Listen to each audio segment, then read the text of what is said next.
Hello, everyone. Today is our third SaaSLounge VC Talks, and we have an interesting discussion that we have prepared for you. My name is Anton. I'm a partner at Flashpoint with the early stage investments, and today with me I have Konstantin Bayandin, CEO and founder of Tommy AI. I have Tomer, co-founder and CEO of Commit. And we have also Ihar, who should be joining in a short bit, managing partner from Geek Ventures. And before I give the the floor to you guys to introduce yourselves, just to set the agenda, there's a lot of talk that the American economy and a lot of the tech big giants have been built by immigrants, and names even like Apple, Amazon, Google, Tesla, all of them, combined market valuation of several $1 trillion, all were founded by either first or second generation immigrants. And today we'll be discussing just that, what it takes to build a software company as an immigrant, as an expat, and from decision to relocate to hiring first employees to finding initial product market fit to scaling up to raising investor capital, and so on. So with that, I'd love to give the floor back to you guys to introduce yourself.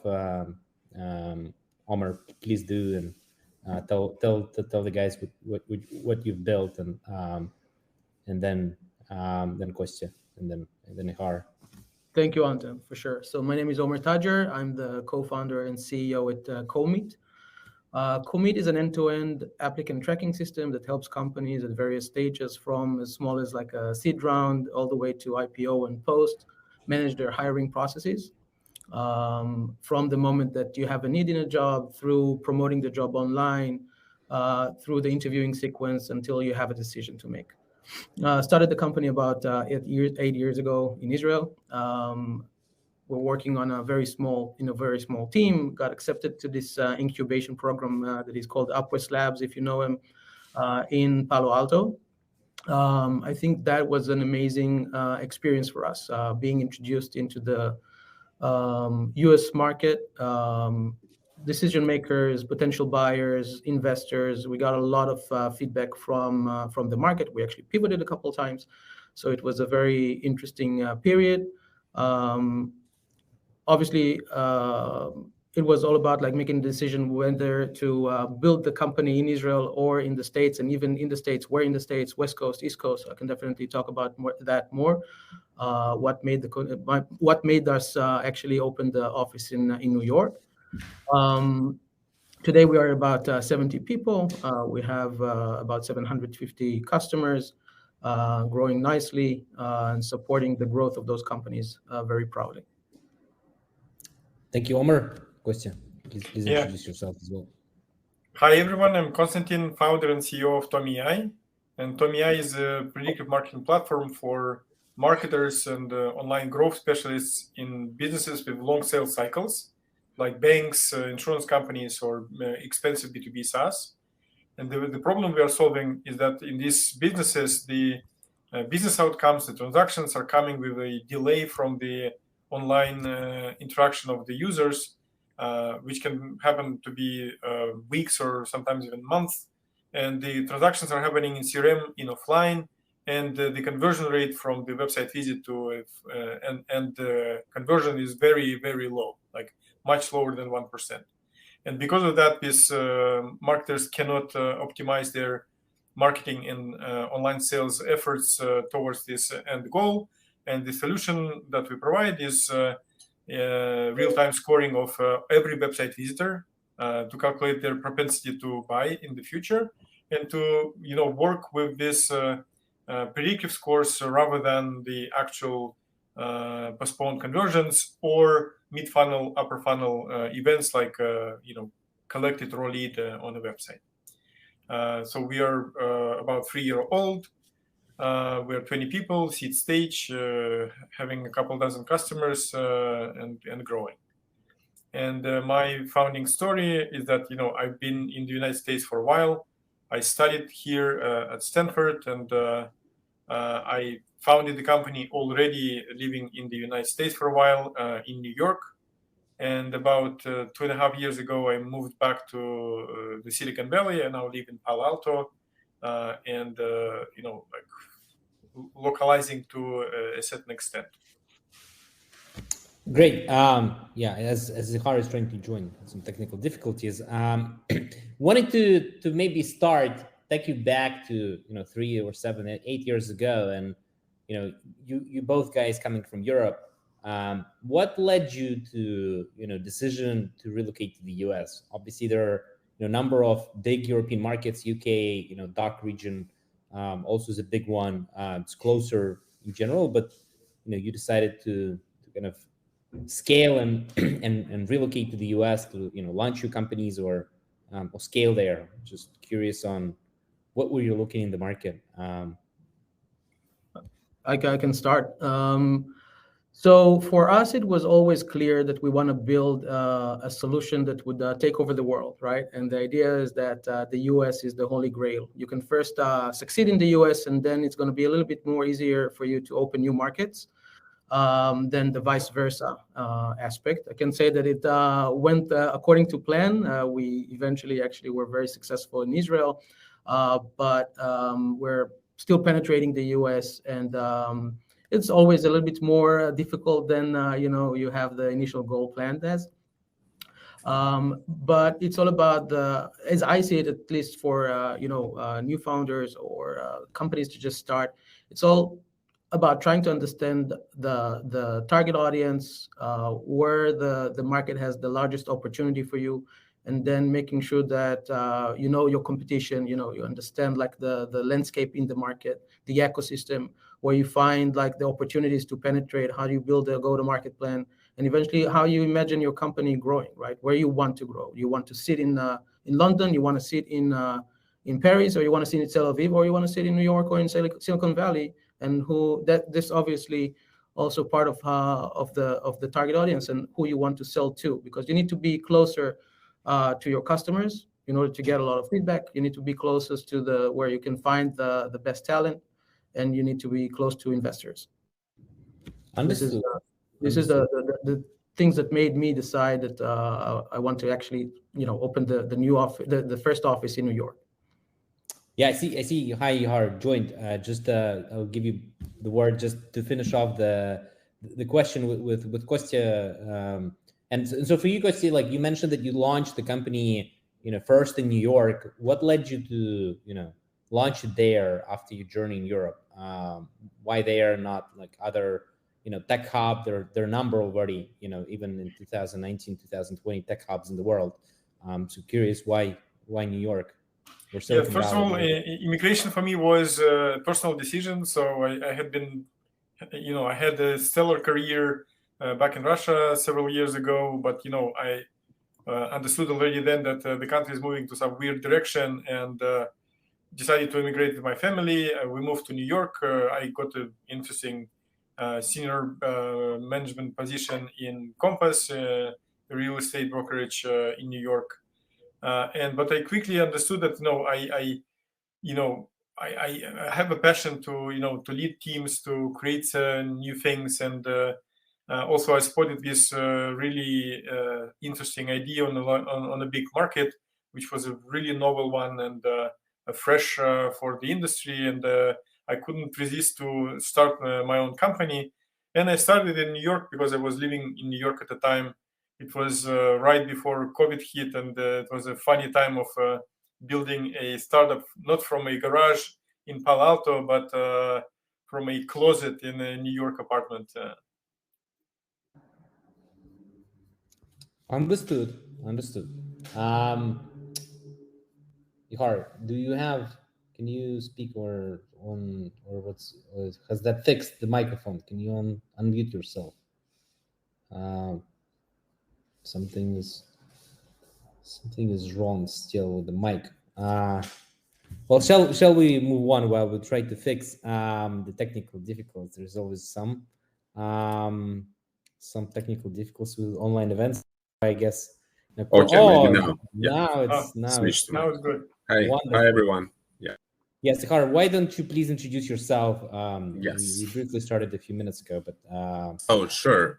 So I'm a managing partner at Geek Ventures, and at Geek Ventures we exclusively invest in startups by immigrants, especially specifically US startups by immigrants to the US.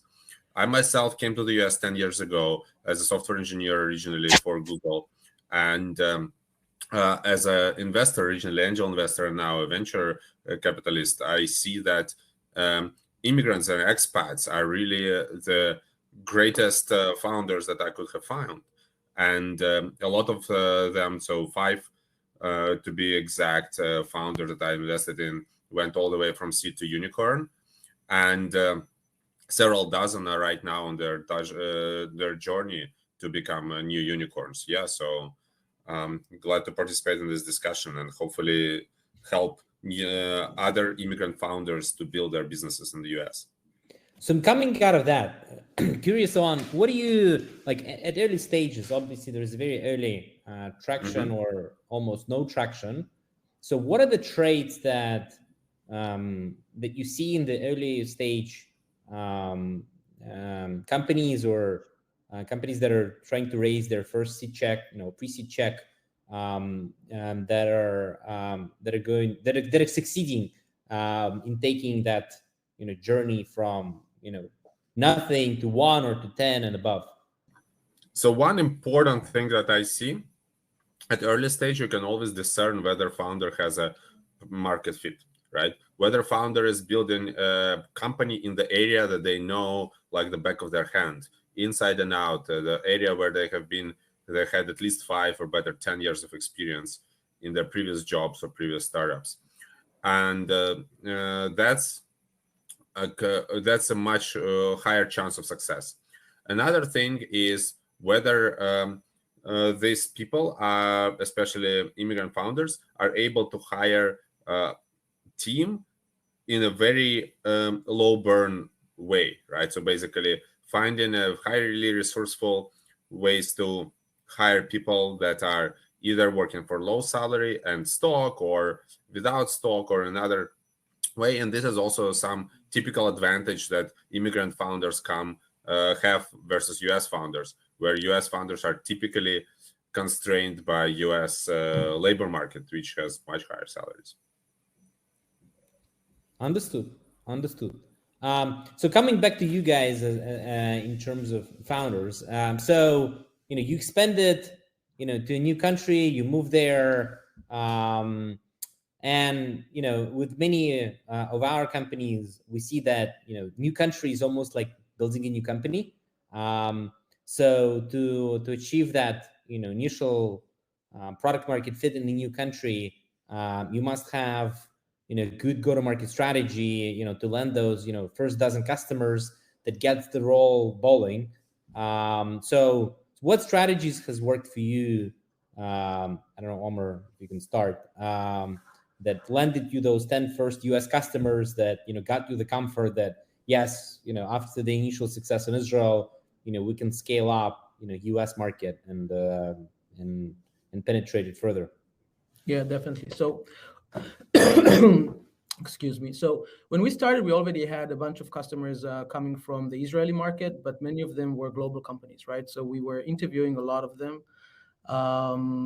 They had European operations, they had US operations. So it was a very easy way to penetrate at least and get some perspective from US clientele about the market, about what they're used to be seeing in the market, how we compare to other solutions in the market, and get to their connections as well. So that was a first approach that allowed us to have like quick wins, both in regards to word of mouth expansion, getting to new accounts, but also more than that, really understand how the US market, or at least the ecosystem that we were playing in, thinks about like recruiting, how they think about processes. Obviously, there's a lot of adjustments that went into the product because of those interviews, because of that perspective. It's to some extent, the hiring process is very similar, but there are also nuances and differentiations between between different locations. And all of these pieces of feedback were, first of all, pushed into the product roadmap to see that we can actually adjust the product and create a product market fit. And more than that, also connecting us as a leader team in the US with local talent. Obviously, we have a very good split between our R&Ds back in Israel and in Europe, but the go-to-market team, customer success and support are in the US. And then you need to understand the differentiation, the differences between the culture, between what customers expect, how customers talk, how they are expected you to talk to them. There's a lot of nuances that you need to understand in order to build a successful team. I would say that, again, interviewing people, understanding the soft side, how they think about stuff, and then a couple of very good tactics that we did was surveying, right? Surveying our client base and getting some more, after we have some kind of initial idea of what they're expecting, we can survey in volume and get some statistics on what they want to see, what they don't like with their existing solutions, what they do like, and how we can move forward and proceed. So these are just a couple of thoughts about that aspect. Understood. And question, like with respect to you starting, almost from scratch, in the US.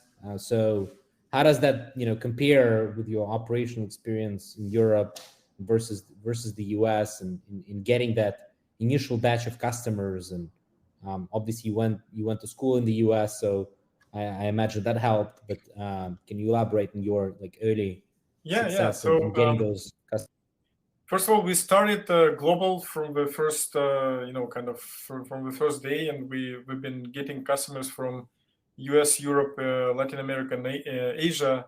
And in terms of getting to the US market, I would mention 3 different channels that we exploit in the beginning, and from first to the last one. So initially it was network-based sales, as you said.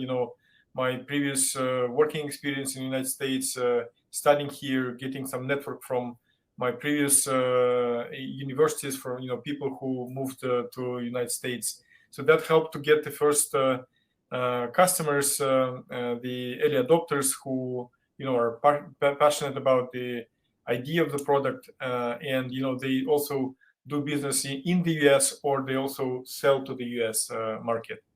The next stage for us was to start doing cold outreach through emails and LinkedIn. We started to do that somewhere in summer last year, and our initial kind of outcome was like panic. Wow, like we don't get we don't get our emails open at all. We had like low single digit open rates for our emails, so we needed to iterate for a little to get to a double digit open rates, and to a meaningful conversion from the emails and LinkedIn's to conversations with potential customers.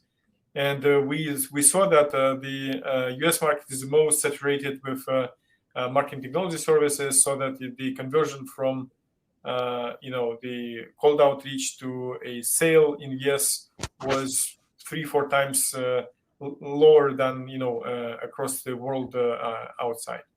And currently, I believe that the most important channel for us to sell in the United States is event-based marketing. So at our scale, going to conferences, organizing events, even events like that, in a virtual format, it is the opportunity for us to get in front of the decision makers, CMOs and VPs of marketing out there, so that they are ready to learn about the new product, and they're coming to the event to learn actually, and to meet solutions like that.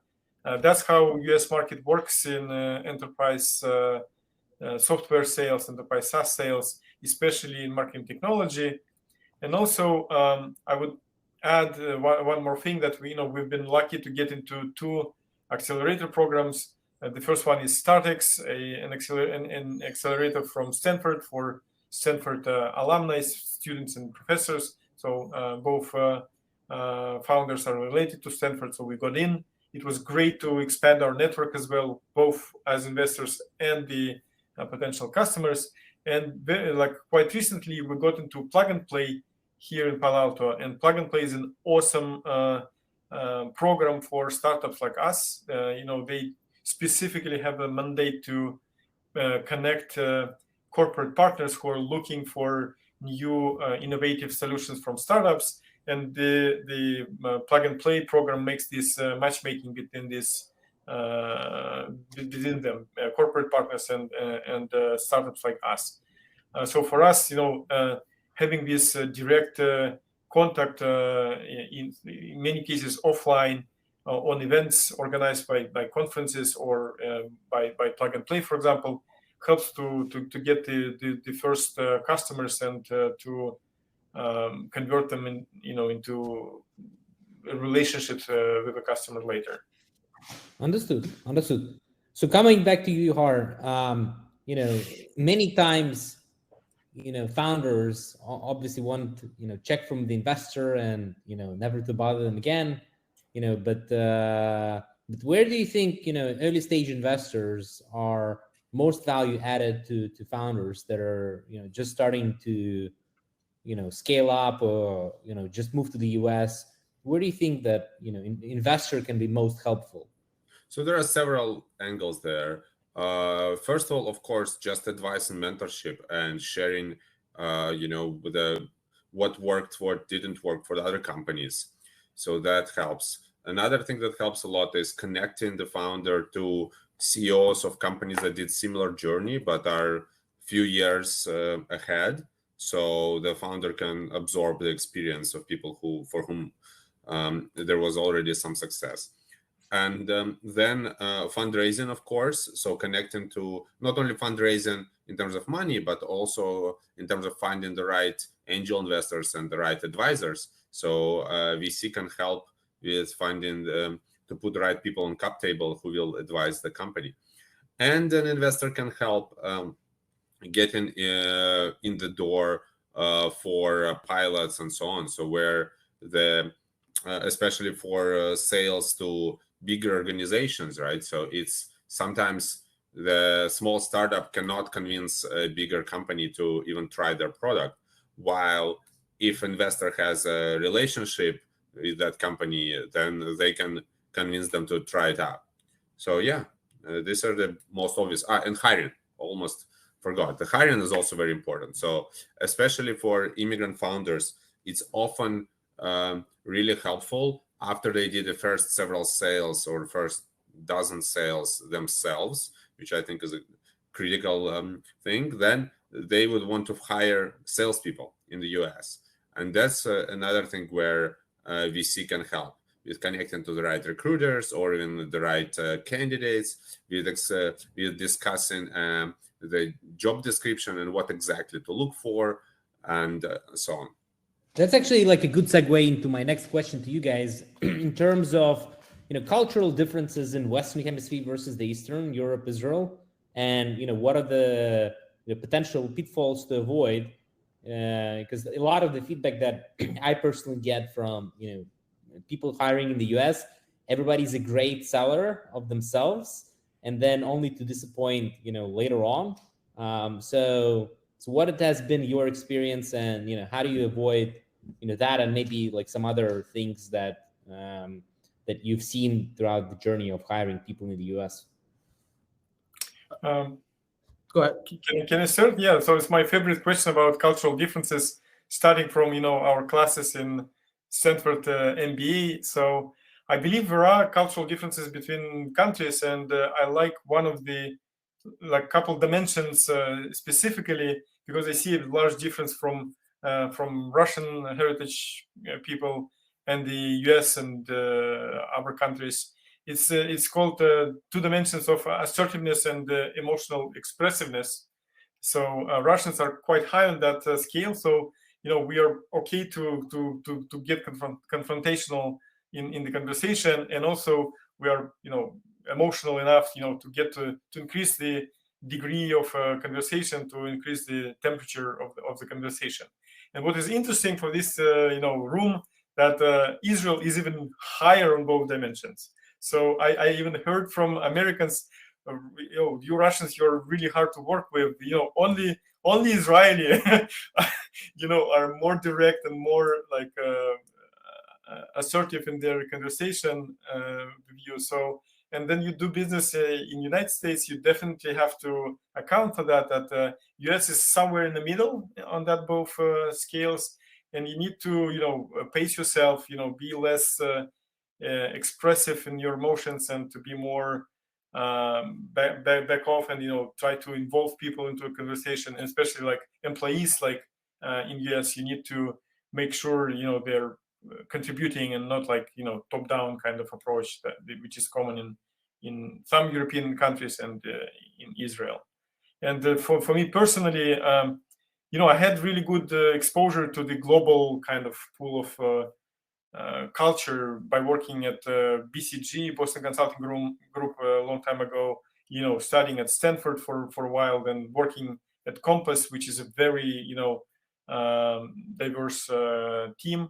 And I learned how to be on that spectrum and be closer by cultural differences to people in the US. I totally agree, Konstantin, and I can say maybe bring it from another dimension or another aspect.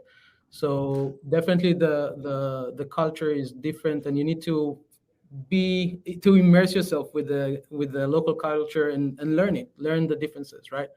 One of the differences that I learned over time is that also the mentality is very different. In Israel, when you need sales, you just hire a sales guy. In the US, when you need sales, you have maybe 10 types of sales guys that you need to understand what exactly you want, from SDRs to BDRs to people that are more account executives, account managers, senior experience, junior experience. There is a lot of things. And I think this is what's amazing about America and the US, that they excel in very specific verticals, very specific dimensions. So these people are usually have specific experience, and they have specific expectations of what's required, right? So this is why you have to have a very specific job description. You understand exactly what are the boundaries and what you expect them to do. So part of it is like, again, you go to an Israeli sales guys and you give them like responsibility, and they take it, and they're a little bit more like thinking out of the box, and can maybe sometimes combat their boundaries and be more creative at times when it comes to, if they didn't get like a playbook, they'll have a gut feeling on what to do. And I saw that it's not, in the common sense, it's not how it's working in the US. Again, people are expected to be very guided. They need the playbook. And this is why, especially when the first hires many times are salespeople, you need to understand what type of profile you're after when you want to hire your first salesperson in the US. It needs to be much more entrepreneurial type, someone maybe that was a CEO in the past, that has this creativity and doesn't really need boundaries and playbooks. And only once you understand, they understand, or help you understand who is the target audience, what's the right pricing, what's the right verticals and go-to-market approach. Once you basically start building the playbook, then you can start bringing people that are more experts in their domain. Okay, people that are only close new logos, people that are going after existing accounts and upselling and renewing their accounts, people that are more like the cold calling types, bringing new leads on. So it takes time until you understand the difference, and it's important not to miss the first hire. I think it's crucial. Awesome, guys. Also, Anton, Yeah. can I elaborate on Sure, the sales yeah, thing? I got the idea. I noticed it a long time ago in terms of sales in the United States. I have this theory. I'm a former physicist myself, and so I have a theory for everything. And my theory is that United States is built on immigrants. Like most of people came to the United States, 200 years ago. And imagine these people coming from different parts of the world. And when you do business in the United States 100 years ago, 200 years ago, you don't know like who is the guy. Like is he some crook from Europe or from somewhere else? Can you actually do the business with this person?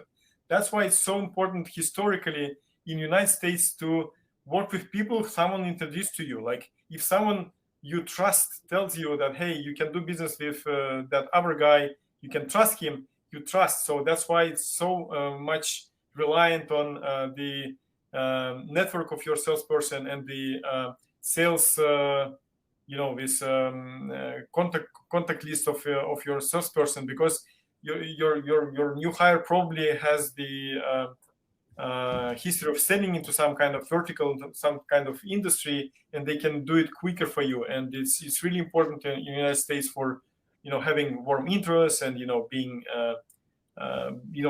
take out this initial barrier of connection. And in Europe, people can relate as, oh, you went to that school, I went to that school as well, so we can do business together. Or you worked at that company some time ago, I worked there as well, or I worked for a competitor. I understand how your mind works. Let's do business together. So it's less reliant on this I need to work with someone who is trusted by someone who I trust, or by two degrees. And it's interesting how that puts the its mark on how sales are done in United States. I can't agree more, but just one more my 2 cents on that. I totally agree with you, Konstantin, and I think that in Israel, the way to sell is jump into the demo, show the features, and boom, you sell. That's it. In the United States, there is a very nice, I saw the best salespeople, what they do at the beginning, maybe 10 to 15 minutes out of the demo time is build that trust that you talk about. So if they were not introduced, it is just like an inbound or an outbound prospect, it's all about this ritual, this type of very interesting conversation about where did you grow up, where did you go to school, and what did you do later. So once they build that trust, we see that there is a much higher conversion, and it's amazing to see. Wonderful, guys. I think it's like a perfect segue to my next question, because it's trust, it's network based, and it's a topic about, what's the best, it's a question to you, Har, what's the best way to get to like US VCs, because it's, as you need to scale a company, you need to raise capital, and, money definitely loves trust. So what are your thoughts on what it takes, for you to get noticed by US VC? Yeah, I think to add to everything that was said, it's important to spend time on building relationship, right? So what I still see from some European founders, that they expect to be able to tell about their great idea and the investor to believe in it and invest. While the best founders who are really successful don't just talk about the idea, they actually build relationship with the VC, think about what value add they can provide, what for VC, which is very rare for founders, but those that can do it, it's really gives them success. Those that try to understand what the VC is going through themselves, right? What are they looking for? What are other startups they're investing in? So basically, this really helps. And also what helps is actual networking in a good sense of that word, where you are building your network through warm introductions, not through just visiting events and meeting people like, hey, how are you? That's my name. But actually meeting people through introductions and then growing this network for the future. So these are a few things. But then, of course, really being proactive in trying to fit in. I think that's important. Like what Konstantin was saying about, like, how people have very different levels of directness in Eastern Europe versus US. And those founders who understand that they're coming from a different background and actively are trying to change the way they communicate are also, and looking for feedback, like, for example, ask for coaches and so on. Those are more successful. Great.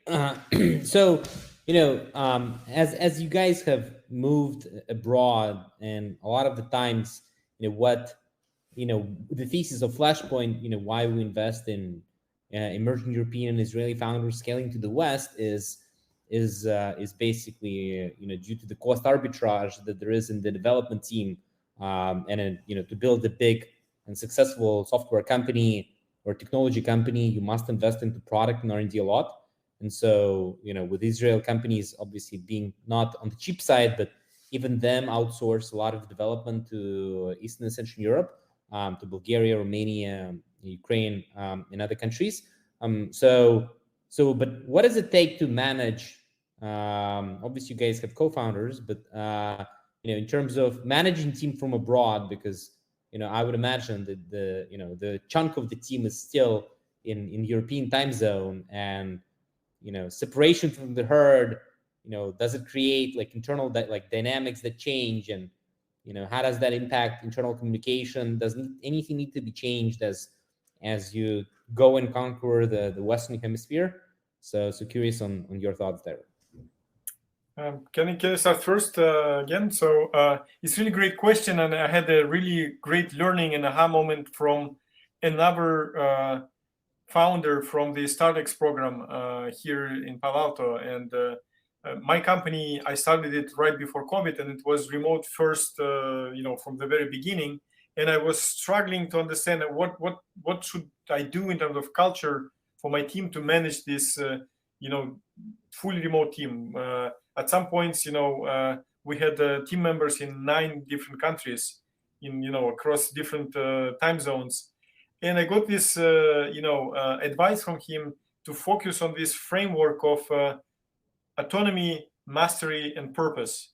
So that when you work with people remotely, you cannot, control are they working or not. You cannot use external motivation to motivate your team members. You need to have internal motivation for them to work and to excel at what they do.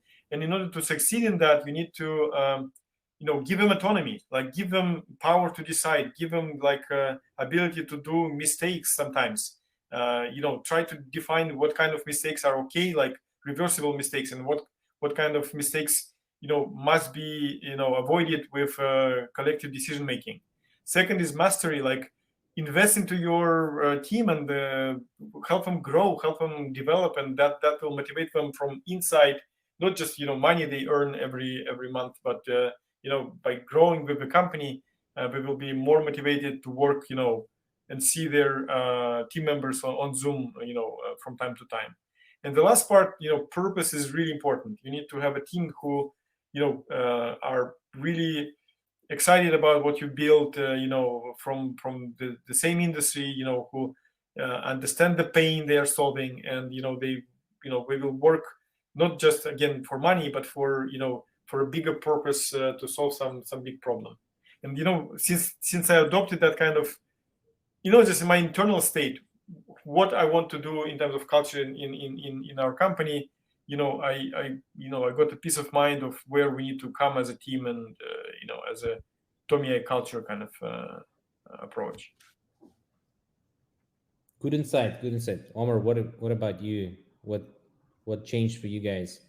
Yeah, so it's still I have to say, work in process, right? It keeps changing all the time, and there's new demands and new thoughts and new ideas. When I just thought about moving, I was told that we need to have a very strong local leader that would own the team. Actually, that didn't take place, but maybe it eventually turned out to be even better, because we have very strong leaders locally in Israel. It's cross-functional leaders, right? So we have customer success, sales, and R&D leaders that oversee their own team, and they're very strong. I don't have one person that is like the GM in Israel, and it proved to be very, very good. We have very good retention rates. I think that one thing that is expected, obviously, when you have a distributed team, is how to create this cadence of meetings beat to some extent of the company that the company meets. I totally agree that Konstantin is if you have to communicate your goals and create to some extent the purpose for people to wake up in the morning and feel that they do something valuable. And it's always interesting to see how you can communicate in the right way. I know that some people, strive to get more closer to the founders and want to see more. There's always these type of people, and I really encourage that. And there are people that don't really care. They do their job, and whatever you give them is enough. And it's also nice, but it's always a balance on how not to do too much, but not, to do enough, right? So it's a lot of Zoom meetings. It's implementing a system. We tried. I can't say that it was 100% successful, but it's still a working process. We're trying to implement OKRs, which is all about like creating the purpose, the goals, right? Why do we do what we do, and how do we see the North Star? And then how do we make sure that all the different departments relate to that goal, and everyone knows exactly what's important and what's not important. And it's part of that. How do you manage the team when you have so many people, so many different places? So those are the main things that I think are important. Also, be ready to travel a lot. I think I try to travel at least once a quarter. Obviously, COVID ruined everything, but now it's back to normal to some extent, and potentially even more. Great. So Har, back to you with all being said, what are your advice to future immigrants looking to migrate or immigrate to the US, or looking to move to raise capital, to build teams? What would you say the roadmap for them should be in their thinking? What should be, should they start first or just go ahead and dig in and figure it out later? So how would you frame it? Good question. So let's say we are talking about people who are not yet in the US and who didn't start a company yet. So they want to start the company and they want to build this company in the US, which is basically the perfect kind of entrepreneurs we want to invest in. So ideally, while not yet in the US, they would start with customer development and building some sort of MVP, right? So building very, very early conviction that this problem that they're thinking about exists. They will build a customer development, like very primitive, like non-functional prototypes, and they start getting friends and family and angel round from their network where they live. So their existing network, people that believe in them, that would invest in them even before they proved any sort of customer need for their pain point, for their vision.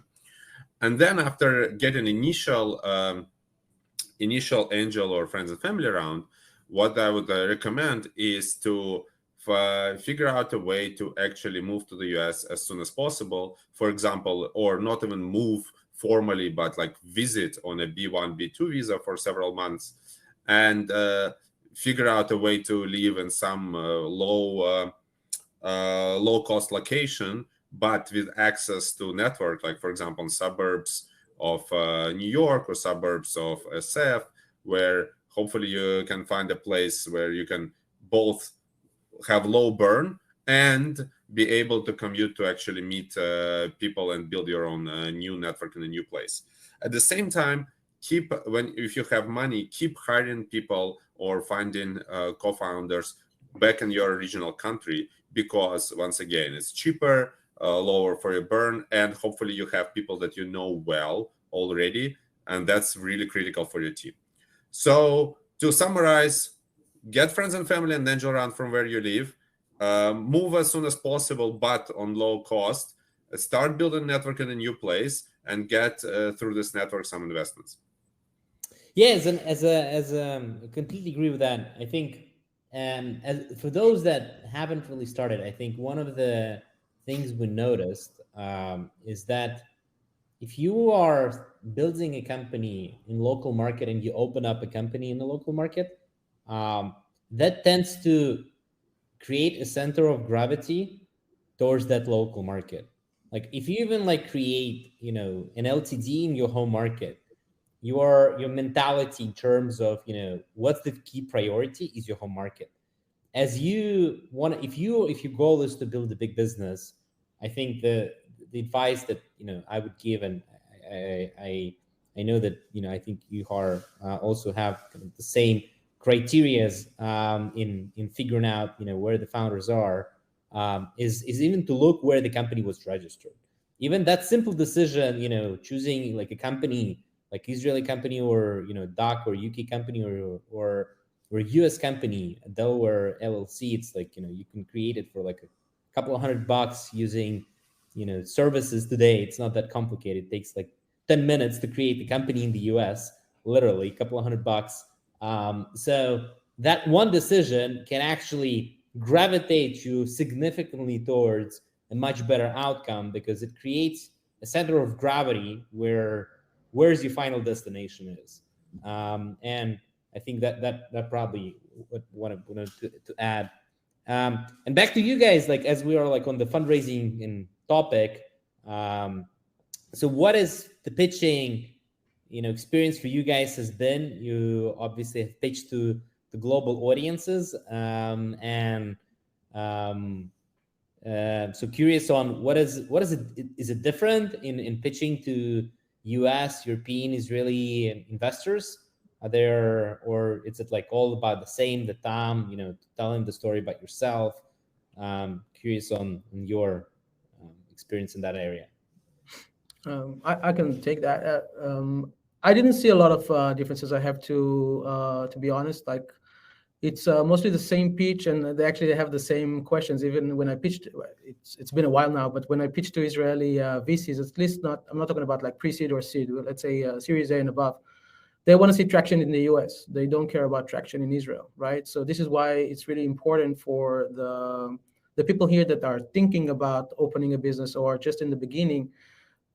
It's really hard to convince a significant investor that you have something unless you have significant traction or some traction in your target market, right? Because the Israeli market really behaves differently than how the American market behaves. And I totally agree with you, Anton, about like when you start a company and if you go after the local market, then you are more likely to succeed in the local market, but not necessarily in other markets.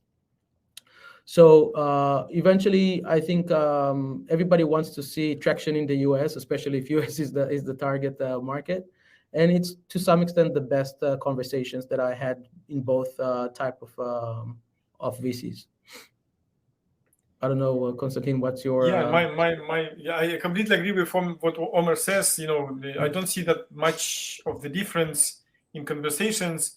The key is that U.S. investors want to see the traction in U.S. and they, in some sense, disregard or discount the traction and sales from outside of the U.S. And also, I want to add, like at the end of this hour, that for me there are much more entrepreneurship challenges to be an entrepreneur than the immigrant challenges, to be an immigrant entrepreneur. So maybe it's just my personal view, because I lived in the US and studied in the US, etc. And if I structure the problems that immigrants have in fundraising in particular, we already talked about them. These three things are network, like you need to have some network, you need to build it up, or you need to have it from somewhere, from your work, from your education, to raise money, to get your first customers, who are also kind of, both of them is sales. You sell either company or your product. Second is understanding of the local market and being in the area, pitching to the US investor from a cafe in Palo Alto or in Los Altos. It's a different story than pitching it on Zoom, right? Because you show that you're committed to learn how the local market work, how it is different from your native country. And the last thing we also discussed, the cultural differences. It's more subtle. You need to go through the painful learning of differences between different people. And again, when you move to United States is more global than some of the European countries. And like here in Palo Alto, you have a full mix of cultures. Like you have everyone from across the globe. And if you are coming locally, you show your commitment to the local market.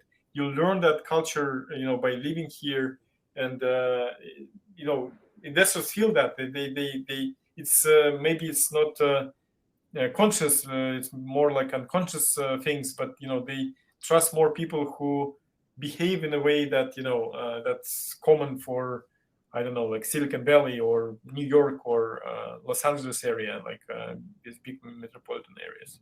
So these three things: network, understanding of the local market, and the culture, are the key things you need to work on as an immigrant entrepreneur. But there are much more things you need to do as just an entrepreneur, which is more important. So Understood. Well, I think, guys, we've come to an hour, and I would like to first of all thank you for joining. I know it's a busy season. Usually in sales, December is the last month where you can utilize the budget. So thank you guys for joining and sharing your experience. I want to also thank you for people who have been listening us, and as we're approaching the holiday season, I wanted to congratulate everybody with the upcoming holidays, and if you're celebrating, and Happy New Year. So without further ado, I would like to end the discussion and say thank you.